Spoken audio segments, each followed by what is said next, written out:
అందరికీ నమస్కారం. గురుకృపా ఛానల్కి స్వాగతం.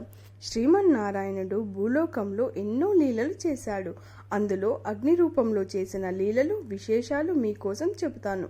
మానవుడు సగుణ విద్య, నిర్గుణ విద్య అనే రెండు విద్యలు నేర్చుకోవాలి అని ఉపనిషత్తులు చెప్తున్నాయి. అందులో అథర్వణ వేదంలో ముండకోపనిషత్తులు ఈ విషయం తెలిపారు. సగుణ విద్య అంటే విగ్రహాల గురించి తెలుసుకోవడం, అంటే వాటి గుణాలు, రూపం, విధానం మరియు కనిపించే వాటిని అభ్యసించడం.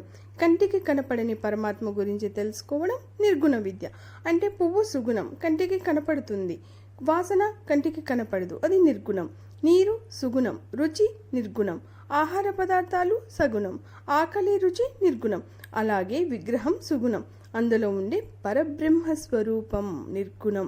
ఈ రెండు విద్యలు నేర్చుకున్నవాడు మోక్షం పొందుతాడు. ఇలా సూత మహర్షి నైమిషారణ్యంలో సౌనకాది ఋషులకు చెప్పి తదుపరి ఇలా అన్నారు. ఒకప్పుడు నేను, శుకుడు, పైలుడు మొదలగు వ్యాస శిష్యులమందరం కలిసి బదరికా ఆశ్రమానికి వెళ్ళాం.